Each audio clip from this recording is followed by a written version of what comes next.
సకల సంపదలకు మూలమైన లక్ష్మీదేవే తన భార్య అయినప్పుడు పద్మావతమ్మను వివాహం చేసుకోవడానికి అప్పెందుకు చేయాల్సి వచ్చింది?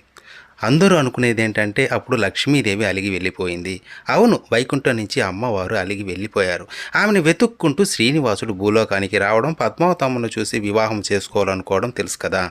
ఇక్కడ శ్రీనివాసుడి పెళ్లికి లక్ష్మీదేవి డబ్బెందుకు ఇవ్వలేదు అంటే, తను ఉండగా ఇంకో పెళ్లి చేసుకుంటుంటే తనెందుకు డబ్బు ఇవ్వాలి అనుకుంటాం కదా.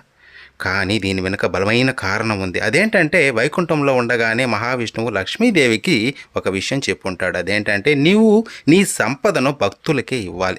వాళ్ళు చేసిన పాప కర్మలను బట్టి వారికి సంపదని ఇవ్వు. వాళ్ళు తిరిగి వారి సంపదను నాకు సమర్పిస్తారు. అలా వారు సమర్పించిన వారి పాపాలను, కష్టాలను నేను గ్రహించి వారిని అనుగ్రహిస్తాను అని చెబుతాడు. అందుకే శ్రీనివాసుడి వివాహం కోసం అప్పు చేయాల్సి వచ్చింది.